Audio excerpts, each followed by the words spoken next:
What's good, party people? This is According to Woods, and I have the honor and privilege of talking to, a tenured veteran of mixed martial arts. He is a Bellator alumnus, and he will be back in the cage again October 9th on UFC Fight Pass. That man is the one and only JW Kiser.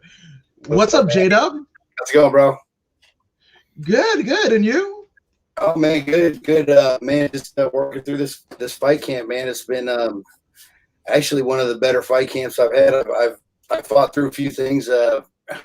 Case of poison ivy. I fought through a small injury, and then a COVID scare. So it's been a little bit of all. You said poison ivy? Oh, man. What?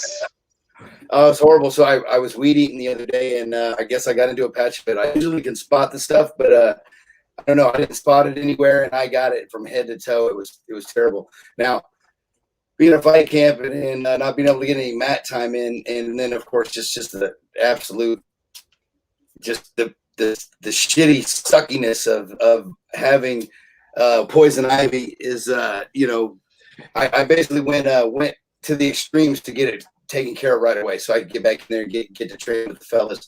I took some advice off of people from all over.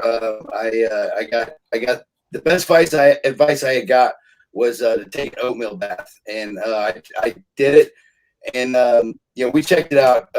We checked it out to see if that was legit, and the doctor's website, WebMD, and those type of websites all said that it's legit.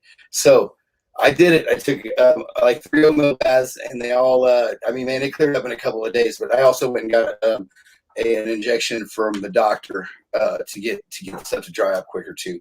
So it was done in 2 days, but it was a horrible 2 days. I mean, man, I had it all over. Yeah, it was bad. I had my waistline. It was just, it was horrible. Yeah, I couldn't even really leave the house because the man to put pants on was just a nightmare. Yeah, I'm really, really allergic to the stuff. So. Well, I gotta ask, because there's different types of baths in terms of weight cutting in preparation for the fight. So, did the oatmeal bath help the weight cut? Because that would be awesome, right? Weight, maybe, I don't know. I haven't cut weight in a long time. I usually walk about 235. So we kind of I've been fighting heavyweight for the last couple of years. I fought light heavyweight. Oh shoot, I don't know. It's been 2 years ago, maybe. Hasn't been since the pro. All pro fights have been heavyweights. So I really don't cut weight, and I don't have to watch my weight or anything. I mean, some of the guys at the gym hate me, man. They're just like, "Oh, man, it must be a nice weight cut, huh, Kiser?" You know, I'm like, "Oh, it's been brutal. It's been brutal." Woo! You show up to class. I remember interviewing Thor Skanky, who's a King of the Cage champion, and he was in the midst of doing a weight cut. And me and my buddy who'd come to interview him, we had In-N-Out right before, and we were trying to hide dousing ourselves in mouthwash so he didn't smell that grilled onion taste, as he's weight cutting, Yeah, it's rough. When I used to cut weight, I used to drop to 205, and sometimes it was a tough weight cut. I know that it's not for the younger guys, man. It's easy. It used to be easy for me. As you get older, I think that it does get tougher to cut. Well, one thing, your body doesn't recover. The last time I cut weight, I took a short notice fight at 205. I cut the weight, made it, but then I'd already had a fight scheduled 3 weeks after that. Now, this was as an amateur. This is not very smart, but so I cut 22 pounds twice in 3 weeks. And the first time I did fine. I got that fight went to the 3rd round. The second fight was horrible. It was just an absolute nightmare. I was so dehydrated from, and I rehydrated properly, I feel like, but going into the cage, I was just like, I was exhausted just from a few punches. I knew I was in trouble in the fight when my coach was holding up the mitts, and I was getting tired just, punching the mitts, and I was like, oh boy. It wasn't it was a lost fight, obviously, and I only made it a couple minutes. I wouldn't say I was gassed out, but it was definitely a factor. So I just say, be careful with those weight cuts.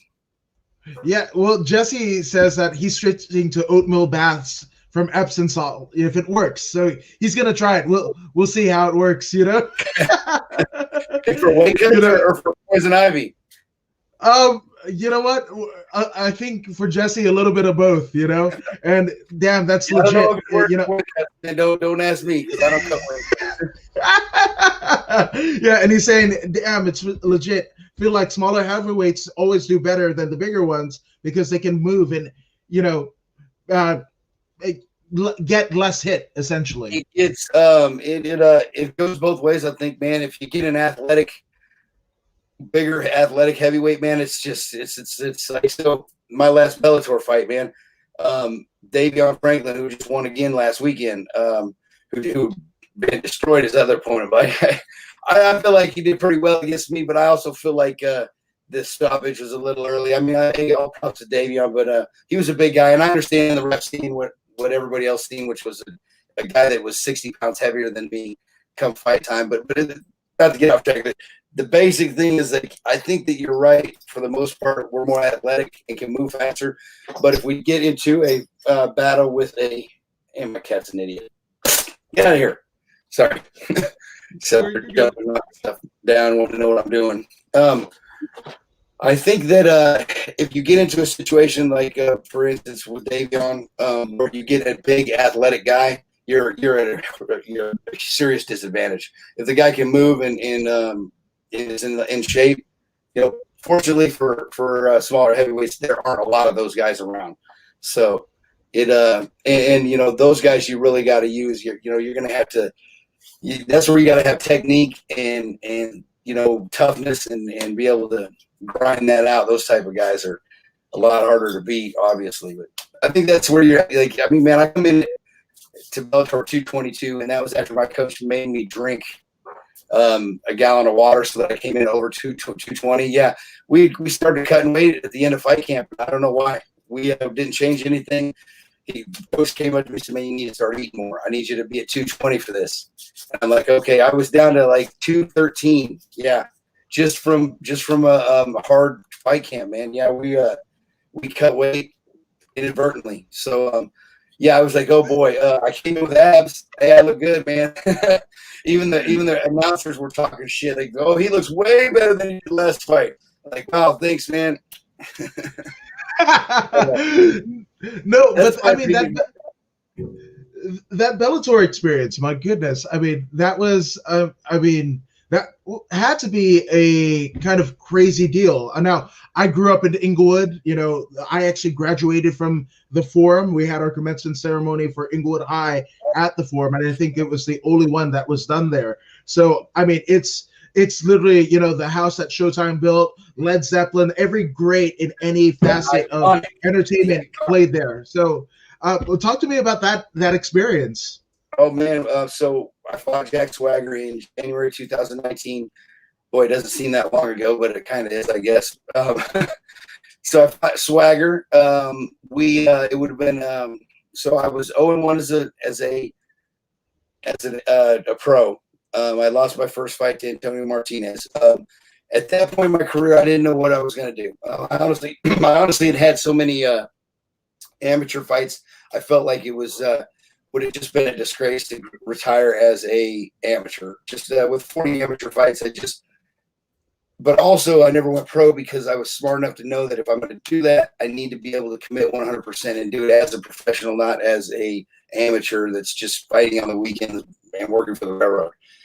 So that was mixed with, man, you know what? I just want to get at least one pro fight in. Let's do that. I got offered a fight after I took my first pro fight versus Michael Edwards. I decided, okay, you know what? One more, we'll take one more. And I always say this, this last one, I swear, I used to say that all the time. But I said that, okay, I'll take one more. Well, leading up to that fight, I was popular. I was running a show myself, a mixed martial arts show. I say I'm popular. I sold a lot of tickets to the Martinez fight, and I was selling a lot of tickets to that fight too. So that, I mean, obviously promoters like that, and I was just, if you got, the brand of the UCL is what I used to run, Universal Combat League. We've since kind of threw in the towel. right before the whole cold COVID thing. But moving into this fight, I was popular. I was selling a lot of tickets. I got a call from Joe Wooster from Kansas City Fight Alliance. He's now FAC promoter. They called me up and they said, "Hey man, look, you need to make weight," because I was fighting Michael Edwards at catch weight. You need to make weight and you need to win because Bellator called and they want you to fight Jack Swagger. And I was like, "Who's Jack Swagger?" Like all I thought at that time was like, that's the coolest name ever. Like, who the fuck? I mean, man, I don't give a damn who you are, man. If you got the name Swagger and it's your last name, like, man, you're gonna get the ladies. I'm just saying, like, you don't even have to have any swagger. But I recognize the name. It sounded familiar. Nobody told me it was the WWE guy. All I heard was Bellator and an opportunity to fight at the LA Forum. Where, well, actually at the time they didn't know which card they were going to put me on, but I knew that there was one at the Forum. I knew that was going to be the first time they'd ever been to the Forum. I also knew that there was one coming up that it was in Ireland. I can't remember where they should do shows there. Dublin. They had one in Dublin coming up, and I was like, shit, that'd be just as cool, So leading up to the fight, it was only a few days before that I really got told that they're in, but you got to win.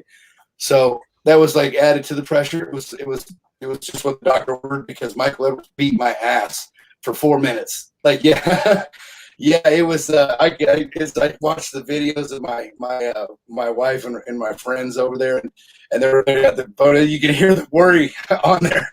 I'm like, oh no, oh no, like and I mean, to me, I'm like, I'm in control the whole time. I'm on the bottom, get pounded. But we kind of had it.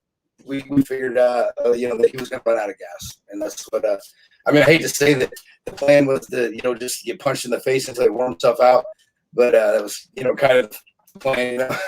Just survive, weather the storm. He was a big, strong guy. Yeah, well, so that's what we did.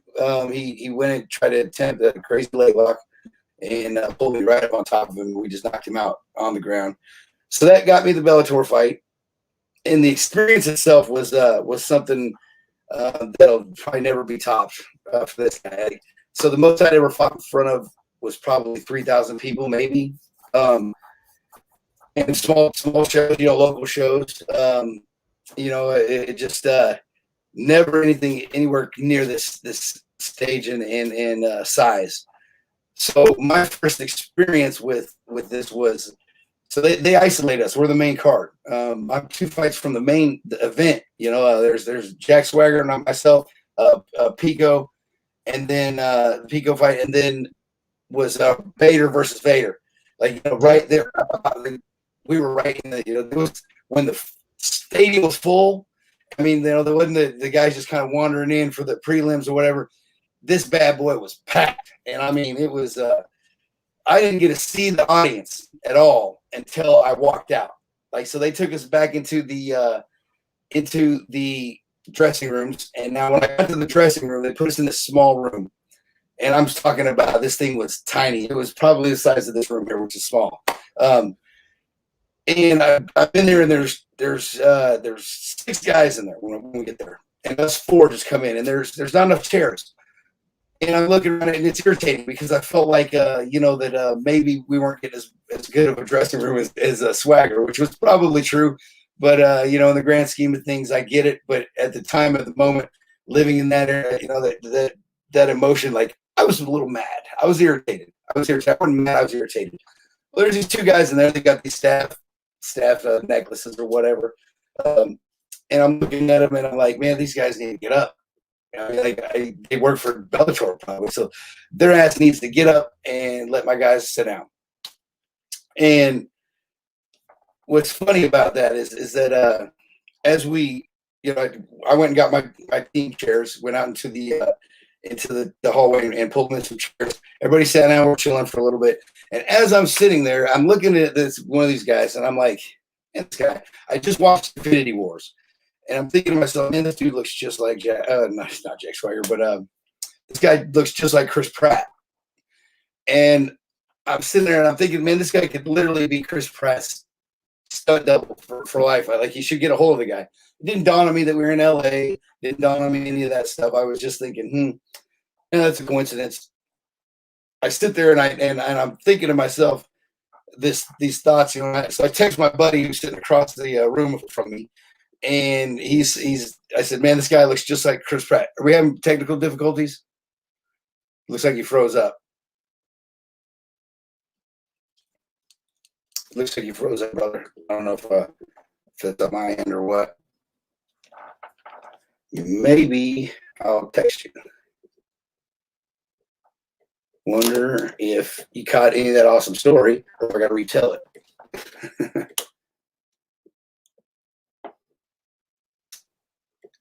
Are we having technical difficulties?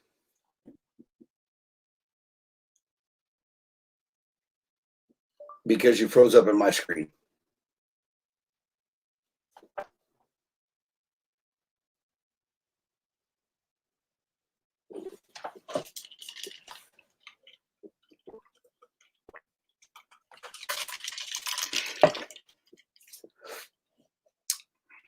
Keep going. Okay, I see up there now. Keep going. Yes, nuts. Keep going with the story and promote the fight. All right, so we're having some technical difficulties, so I'm going to take over here. The story, I don't know where I left off at. We'll start at, I had to go get chairs for my teammates. Okay, so I got 3 cornermen there. I had to go outside and get them chairs. A little irritated. There's just a small room with the weight of everything, and I'm 2.5 hours from my biggest fight ever. So I get a little irritated. I sit down and I'm sitting there looking at this guy. I think he looks like Chris Pratt. I text my teammate across the room from me and I go, hey man, this guy looks like Chris Pratt to you? And he texts me back. He says, who's Chris Pratt?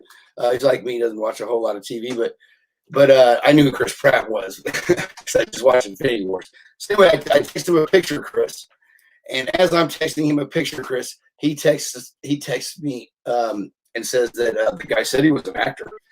I'm like, what? As soon as he sees a picture of Chris, he looks up and he's like, oh yeah, that's him. So I take my headphones off. Obviously, if I would have heard his voice, probably I would have been able to figure it out a lot earlier. But I take my headphones off and I'm like, what's up, man? What's your name? And he says, Chris. I said, Pratt. He says, yeah. I said, what the fuck is up, man? No way. What is up? So I'm chilling in here, getting ready for the biggest fight of my life, and I'm hanging out with Chris Pratt. And I mean, on a guy-to-guy type, on a guy-to-guy environment. So it isn't like he's signing autographs or he's doing a public appearance or something for charity. He is at this for one of the other fighters. His name was Al Damimi. I believe I'll pronounce that correctly.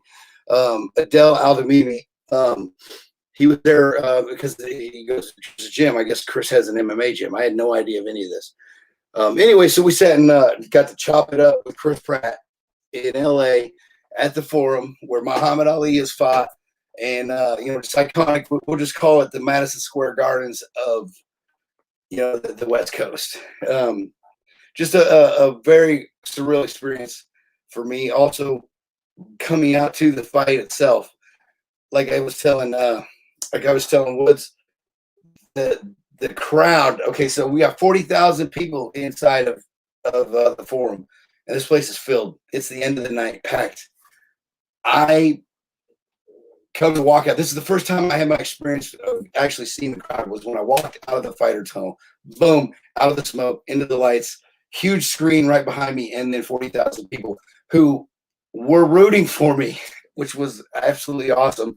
If I wasn't fighting such an asshole, it probably wouldn't have been that way. And I don't think that it's like that very often either. And I say Swagger's an asshole. Swagger is not an asshole. A lot of people think he is. The guy was super cool to me, respectful, and acted like a real person the entire fight week. I seen him around the hotel.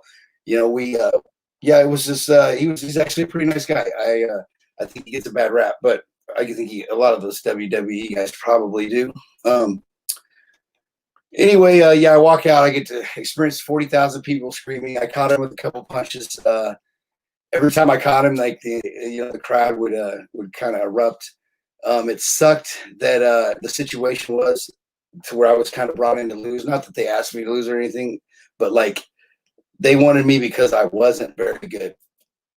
And after losing that fight, I had this like sick stomach feeling, like sick to my stomach feeling. Just the whole flight back, I was like, you know what, this was a cool experience, but like, I mean, I don't want to be invited to a show like that under those type of circumstances. I think that the experience with that was not as real to me as it would have been had I had earned my way up there rather than being shitty. I may have earned my way just as in taking tough fights. I mean, I think that was one of the main things, is that, you know, the word was that I would fight anybody. And that still pertains. So anybody thinking about calling me out, so you know. But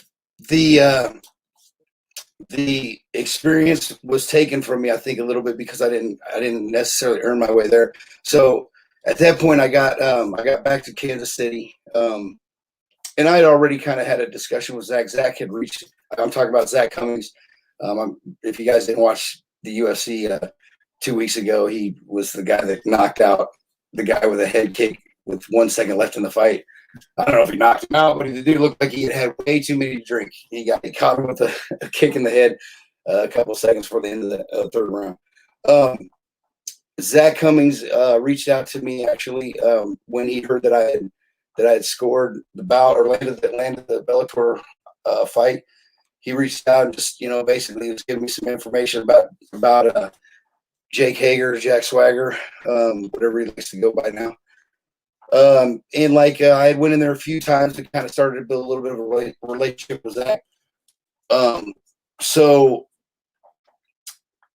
Zach, when I got back, I talked to Zach and talked to him, and I told him kind of what I wanted to do with the rest of my career. At that point, I said, you know, I'm all in.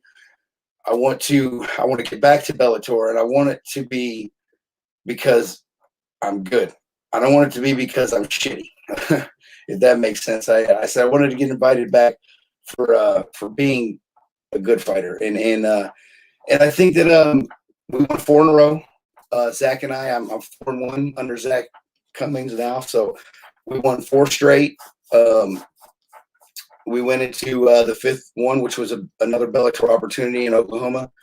We went into that, I think, with a little bit. I fought Davion Franklin, and like we were talking about earlier, if you were tuned in, I took a fight against a guy that was extremely athletic. He came in at 263, but I'm pretty sure he cut weight to get to 263. I walked in trying to gain weight at 225, 222 actually, and I think that we had a tough road ahead of us. He's a tough guy. We ended up losing, no excuses. Next time we get an opportunity like that, we'll be even more ready. I still feel like we look good. I feel like I said earlier, the announcers even mentioned how much better shape I was in compared to my first Bellator fight, which is, you know, one that was off the couch, and this one was where after I, you know, had went through. I think I fought 6 times in 2019. I fought 5 times in 2019, but 6 times in a 12-month span.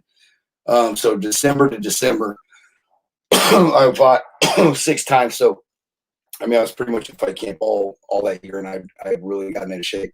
So yeah, that I think we accomplished a lot, even for a loss. I felt like we went a long ways from where I was, you know, the year before that. Now I fight a guy named Anthony Garrett, who is another game opponent, another normally heavyweight. Anthony usually walks at 290 and cuts down to 265. Now, this is for FAC 4. It's a brand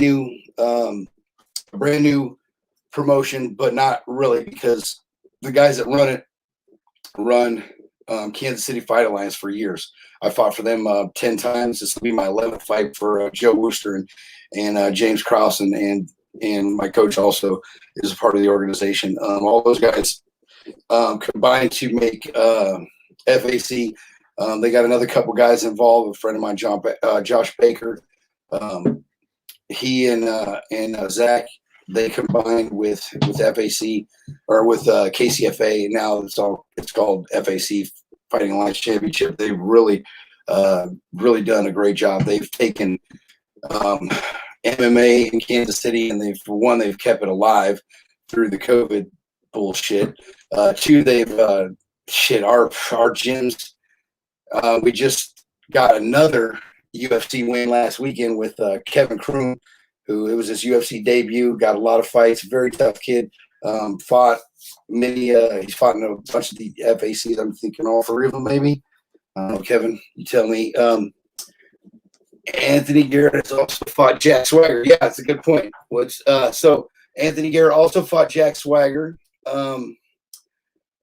Would you like to see the winner face Swagger again? Oh, hell yeah. Give me another shot at Swagger. They won't give me another shot at Swagger. Not now.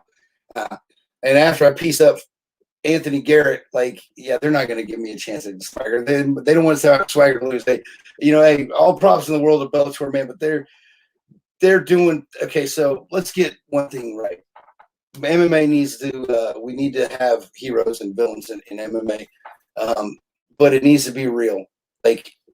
It's entertainment, in case you didn't know. All right, so it's entertainment.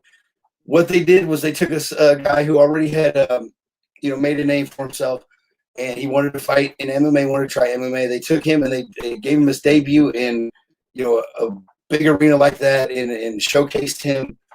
They don't want him to lose, and neither does anybody else that really likes MMA right now. Because if we would have pieced up another WWE guy, it would just seem like, bullshit. But,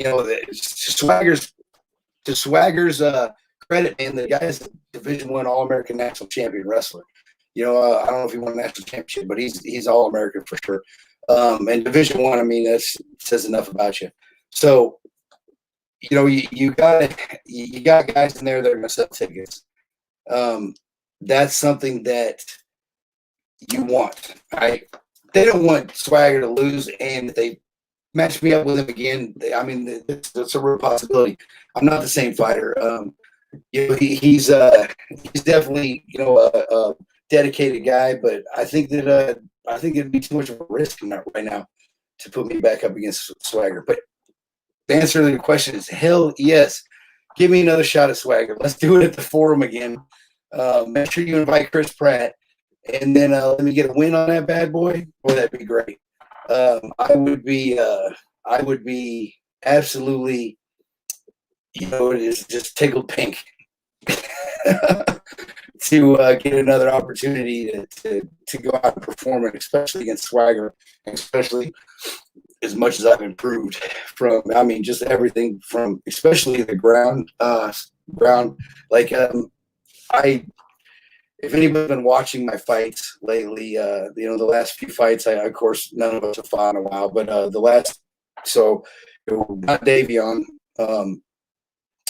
Davion was kind of a quick stoppage in my opinion, but the two fights before that, they've ended up on the ground. So I know that people were shocked, especially in Kansas City locals, were shocked. Okay, so they were shocked that I didn't take down. You have to watch my fights to understand that. I've just been one to just knock people out for years.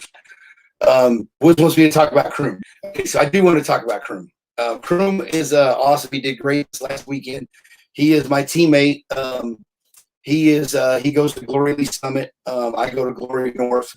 We still, I go to their gym sometimes. He comes to ours. I get to work with Kroom. Man, I actually was on Bellator with Kroom when I fought Davion Franklin. He actually went there and he won. He was. We had three guys on that Bellator card. Myself, Marco. Forgive me, Marco. I don't remember your last name, bro. But Marco, another teammate, and then Kevin Kroom. Kevin was one out of the three of us that won. He won his fight, and that was a tough fight. He went for a couple rounds and ended up choking the guy out. Then he gets this opportunity. I believe that he set a record for the fastest stoppage in lightweight history. Maybe even don't quote me on all those stats, but I know he set some kind of a record for the fastest stop. It was just awesome, man. And so there we are with Kroom. We've got Grant Dawson. I mean, I'm gonna probably forget some of our UFC guys. I mean, we have right now. We are the best gym in the world, and I said it. I'm gonna say it again. We are the best gym in the fucking world. Glory MMA has put up more UFC fighters in the last few weeks, debuting, winning. You'll get Grant Dawson 4-0 in that UFC. James Krause is our coach, or our leader, one of our leaders. Zach Cummings. We've got what's the female's name? Don't let me forget her.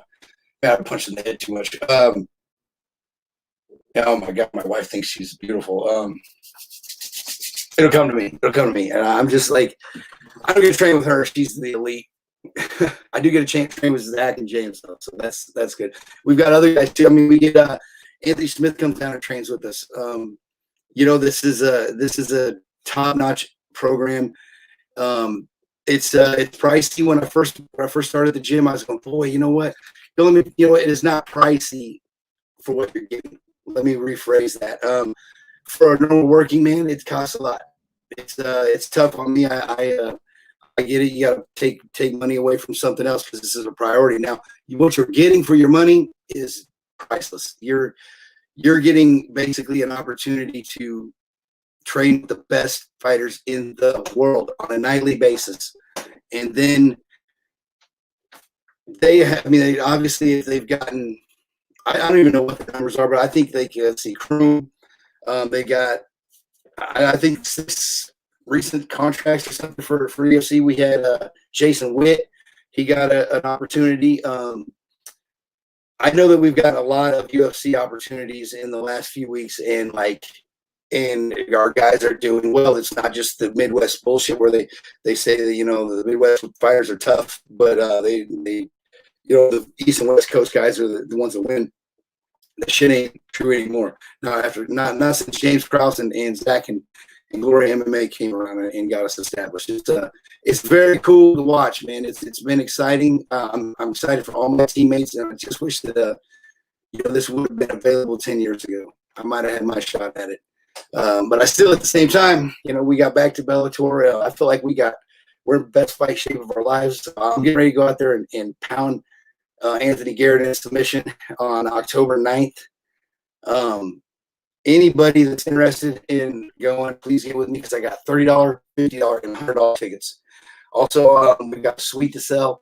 I got my guys at Red Equipment. What's up? I don't know if they're watching, but they probably will eventually. So what's up, Levi and Andy? Those guys come to all my fights, and they always buy the top-notch tickets.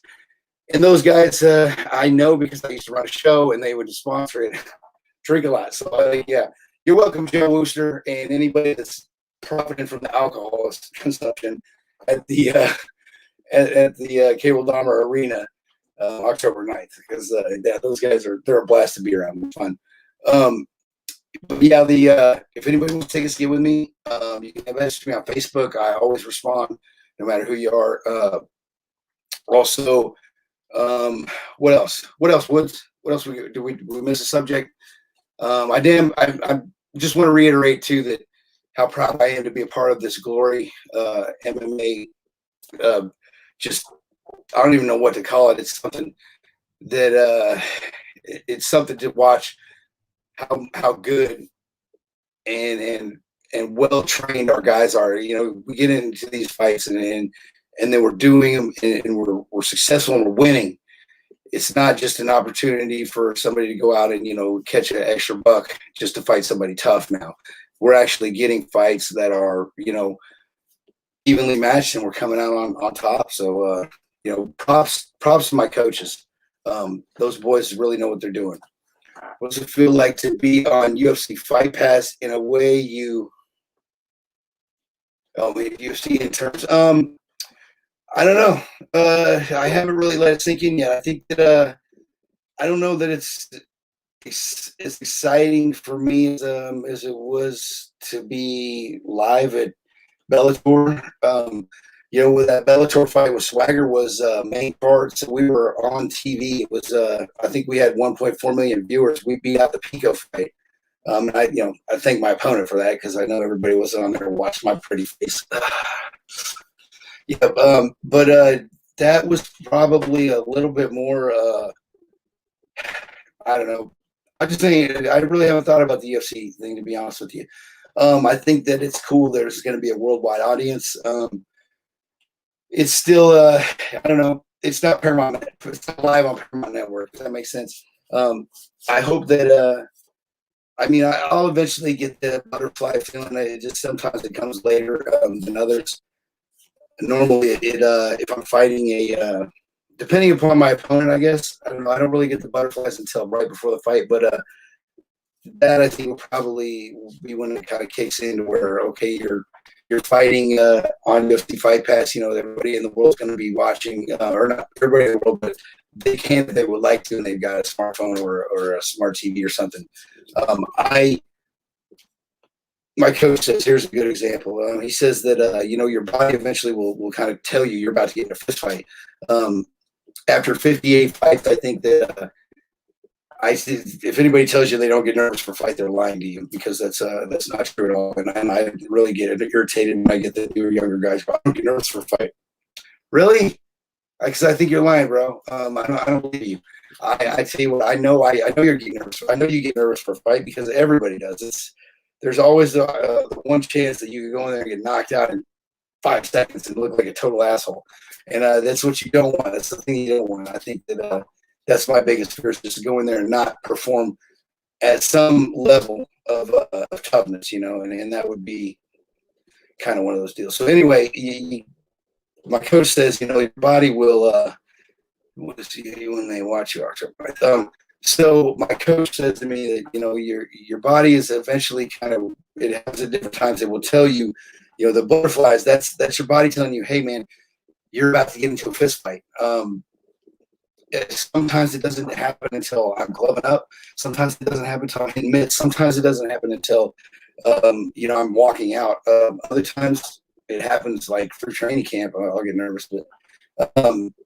So next question is, what are people going to see out of you when they watch you on October 9th? Well, I keep thinking that my coach is going to come to me with this amazing game plan. And this is what we're going to do. We're going to attack this thing right here, and we're going to go after it. Blah, blah, blah, blah. It's going to be this, and this. But he never does that. And I don't think that so the plan is that we train everything. We train for every situation. We train takedown defense. We train for we train to attack. We train to feel it, put it out. We train to wait. We train to counter punch. There's no part of MMA that we don't train for. So, it just when I think that I have to sit down and just formulate a game plan and then go after it, it's not correct. And I always thought that watching Rocky movies or whatever, that there would be some kind of a game plan. No, there's no game plan. The game plan is that we're going to be ready for whatever. And if they show us something, then we're going to be able to attack it because we know how to do all of the above. Okay, if they're leaving their leg out there, then we're going to go for a single. We're going to take him down. We're going to pound him out. We don't care how big he is or what his background is. We're going to take advantage of what situations we want to take advantage of. If we need to lean towards something, we will. But it's not just something that we just completely shift our entire focus on. So what are you going to see out of me October 9th, I guess?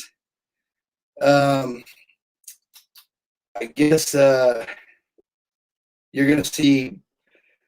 So one thing I want to talk about too is Anthony Garrett, who is normally walking around at 290. And that's he fought Jack Swagger 1 year ago, a little over a year ago, and he was he cut weight 265. Didn't really look like he's in good shape for the fight. I'll be honest. I like Anthony and everything, but yeah, he was out of shape for that fight.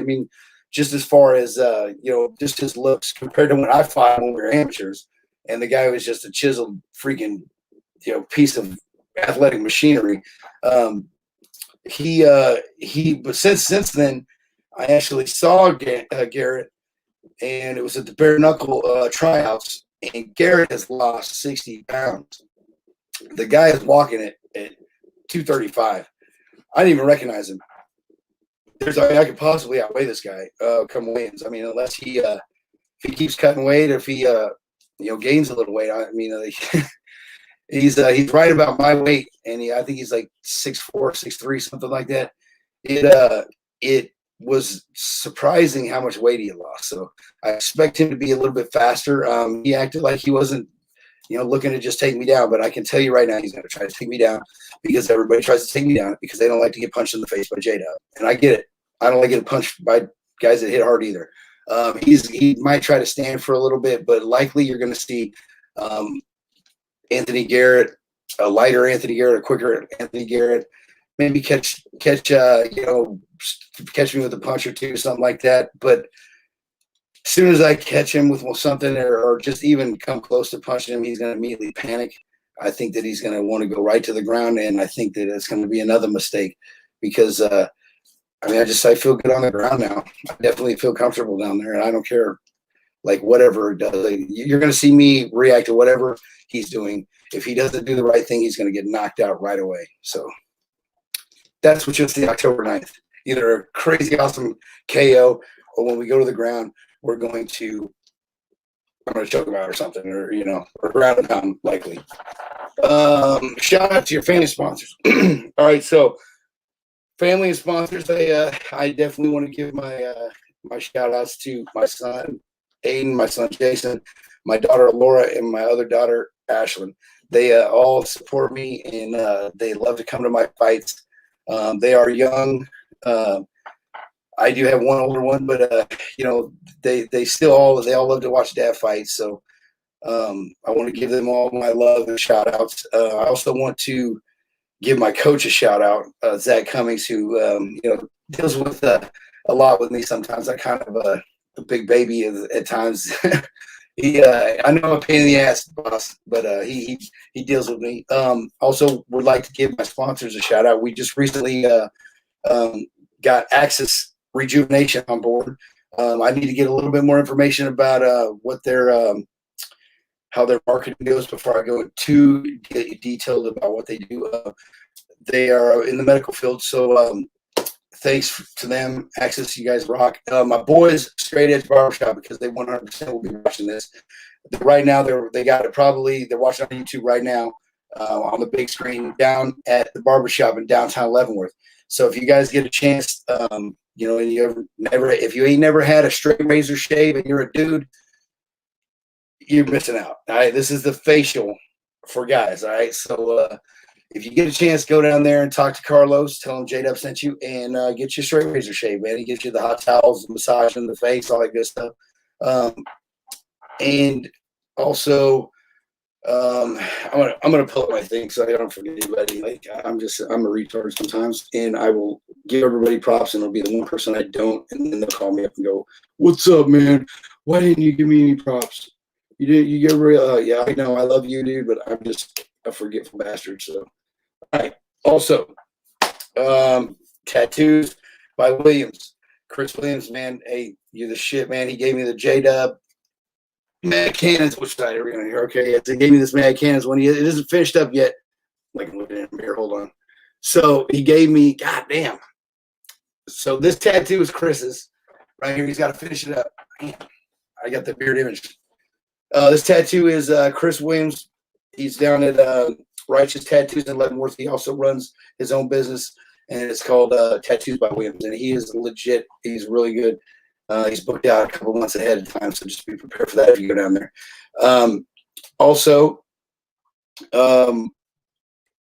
So Picasso's.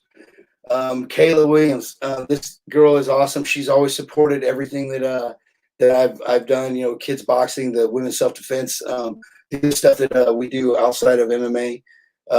She's got a place that's so you go down, you paint a picture, and I could show you a couple that me and my wife have painted together. You drink wine, and I don't know, my wife loves it, obviously. It's a kind of a girly thing, but it's cool too for guys. So you go down there and kind of give your girl a night. It's really fun. It's really cool, and they have kid stuff too down there. Like she's just an amazing artist, and you take the kids down there, and it's not that expensive. It's in downtown Leavenworth. If you get a chance, go down there. Also, Digital Alchemy Productions. That guy's awesome. That guy's me. Yeah, we do the videography, make videos. We do weddings. We do all that stuff. So it's my side gig. Also, Lee Balling Leather. He was a leather shop that's down right next door to Carlos's shop, Straight Edge Barber Shop, downtown Leavenworth. He does really awesome work. I can show you my wallet if it's handy. It's not. So no, it is. It is. This right here is the work of my guy, Lee Balling. It's pretty badass. This was my promotion, UCL. But he did that hand leather. Yeah, he did that, and it's really cool. It will be the rest of my life. So cool ass wallet. Yeah, and then one more, the Groggery. I got two more. So the Groggery is like a local pub, watering hole. They always they play my fights on pay-per-view there every fight, so they usually have a watch party there and whatnot. If you want to go watch my fight and you can't make it to the show itself, that's the place to be. Also, Merriweather's. So this is a coffee shop, a morning breakfast shop, and a health food store. So these guys, I can tell you, are the shit. They're, for one, their donuts are awesome, but they've supported like the kids boxing, all this stuff. They have a shop in downtown Leavenworth. It's right in the historical area. They like, if you get an opportunity, you want a good healthy breakfast, I always go there and get the burrito, or it's a breakfast burrito, a veggie breakfast burrito, but then I add sausage. I know how jacked up that sounds, but like, it's prepared differently. So they prepare these burritos differently because it's an all vegetable burrito, and then you throw a sausage on top of it. And trust me when I tell you, get the veggie burrito with some sausage on top. It'll be the best thing you ever ate. All right, so that is it for the sponsors. Again, shout out to Glory, my teammates, all that stuff, and Zach for training me. Let's see, tell people where to find you on social media. All right, so you want to check me out on social media, go to Facebook. You just look JW Kiser up. I don't have a special MMA one. It says JW Mad Kansas Kiser.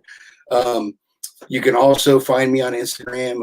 It's JDUB. Don't make the same mistake Chris Pratt did and just put a W instead of a DUB, because he posted me on his Instagram, but it was for nothing because he put JW 92277 instead of JDUB 92277. So I could have had millions of followers, even if just a tiny portion of his followers followed me. He's got 22 million. Come on, Chris. Anyway, he misspelled it. And it's JDUB92277 at Instagram. And I do Twitter too. If you look me up on Twitter, just JW Kiser. I don't keep up on Twitter as much as I should. But I think that's it, guys. Thanks for having me. Shit sucks that my buddy Woods couldn't be here. He's hosting the thing. So I took over hosting. Not a problem. Woods, if you ever need me again, just let me know. We can co-host, whatever. We can get some guys on here. We can talk shit, all that good stuff. Anytime you want, buddy. I love coming on Woods' show, and I love. Hey, subscribe to him too, by the way. Let's get Woods some props here. Let's get everybody to subscribe to his YouTube channel, man. He does a good podcast, and usually me and him are chopping it up. So anyway, I'll see y'all later, man. Peace out.